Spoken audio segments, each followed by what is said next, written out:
Chers internautes, bonjour. Nous recevons dans l'invité de RHDP Actu, Samuel Conan, un jeune militant, un jeune battant, président de SEM RHDP, entendez par là, Centre en mouvement pour le RHDP. Dans cet entretien, Samuel Conan nous expliquera l'objectif de son mouvement et les perspectives.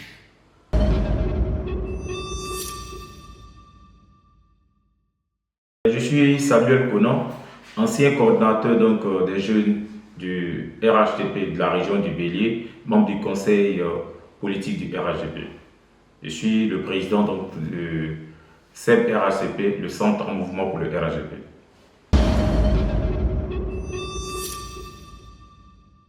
Le centre est d'abord une zone stratégique, une zone symbolique, une zone historique. Le centre de la Côte d'Ivoire a été longtemps réputé une zone favorable à un seul parti politique qui est le PDCI. À un moment donné, il fallait qu'on ouvre donc le débat, il faut qu'on propose une nouvelle alternative et aussi impulser une nouvelle dynamique autour du développement pour démontrer que les actions et réalisations du président de la République dans cette zone de la Côte d'Ivoire ont fait qu'aujourd'hui il y a une adhésion populaire des populations au RHDP.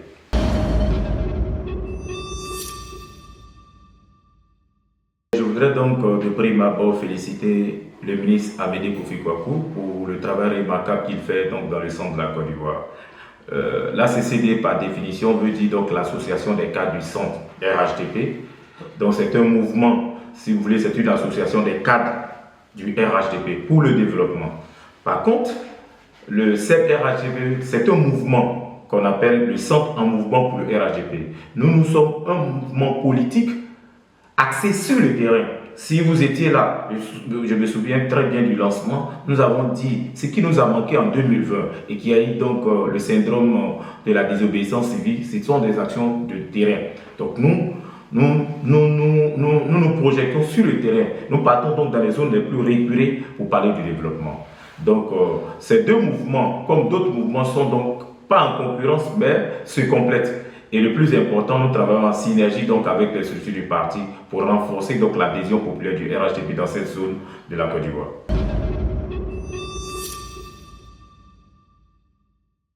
Mais nous nous réjouissons parce que contrairement à 2020 où le centre a été le théâtre donc l'implémentation du CNT, notre travail de terrain, notre travail de proximité nous a permis de nous épargner en 2025 de ce syndrome-là. Vous avez vu que les élections se sont globalement bien déroulées dans le centre. Pourquoi? Parce que le CMRHDP est allé dans les zones les plus reculées, parler avec nos populations, parler des actions de développement d'Alassane Ouattara, parler du programme d'Alassane Ouattara. Et c'est ce qui a manqué. Et ces actions nous ont permis non seulement au président de la République de gagner au centre de la Côte d'Ivoire avec un score écrasant, ce que nous recherchions, mais aussi globalement les élections se sont donc déroulées dans un contexte très apaisé. Nonobstant donc quelques petits échauffourées d'une journée à Yamoussoukro liés donc à l'appel d'un leader du parti politique, dans l'ensemble les élections se sont globalement bien passées et en partie grâce aux actions du terrain que le CEP-RHDP a eu à faire.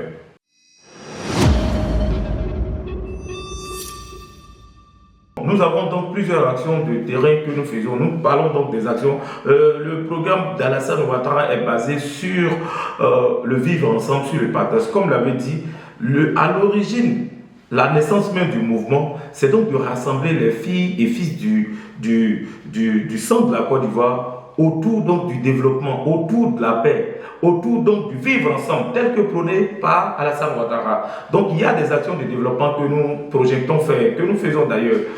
Après la fin de Pâques, nous allons organiser donc des awards du développement pour récompenser les meilleurs élèves de nos autres et inciter ces élèves-là à être des excellents parce que la Côte d'Ivoire de demain appartient aux excellents. Donc au-delà de la politique, nous travaillons donc déjà à la promotion des cadres, mais également aux actions pour aider donc les familles à revenus modestes. C'est plusieurs actions que nous sommes en train de concevoir. Voilà.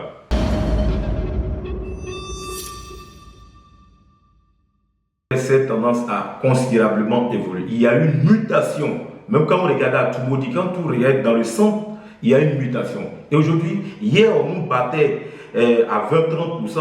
Je vous donne un exemple bien précis. Quand nous partions donc aux élections législatives de 2021, à la suite, nous avons eu un pourcentage autour de 22%, parce qu'on a eu 8 sur 36. Mais ici, en 2026 plutôt, à l'élection de 2025, même avec la République de Toumoudi, nous sommes déjà à 17 sur 36. Donc nous sommes à 44, environ 45% d'électeurs. Donc il y a une mutation profonde. Même au niveau donc, des élections municipales, on a beaucoup d'élus dans nos zones. Donc nos populations donc, ont compris donc, la dynamique du développement. C'est clair, hein, ils voient un peu ce que le président fait sur tous les plans. Donc aujourd'hui, nos populations ont compris. Je vous rassure que lors des prochaines séances, vous allez voir donc, le support du RHDP. Donc c'était hier cette façon de penser que le centre était pour le PDC. Aujourd'hui, avec la politique d'Alassane Ouattara, avec les actions de développement, avec la promotion des cadres, et que nous voyons vraiment il y a une nouvelle dynamique. Et nos populations donc adhèrent à cette politique du RHDP du président Alassane Ouattara.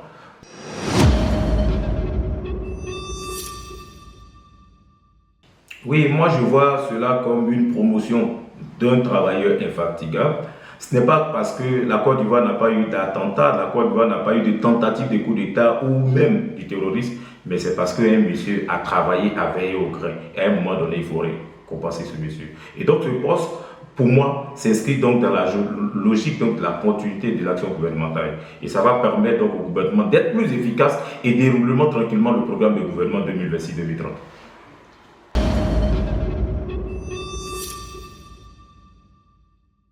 Oui, le CMRHDP pense que pour un parti qui est sérieux, pour un parti qui veut donc diriger un pays longtemps, il faut donc la discipline. Sans discipline, on ne peut pas donc avoir un parti politique sérieux.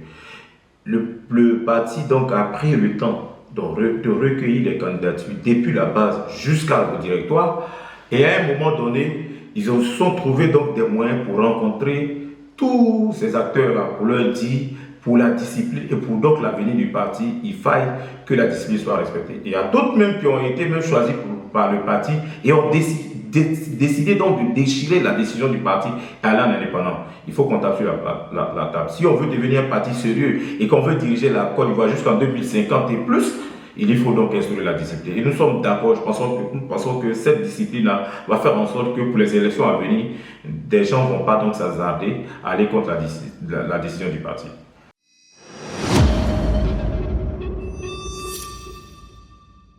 Je voulais donc lancer un appel à mes parents du centre qui viennent avec nous monter dans le bateau de développement avec Alassane Ouattara.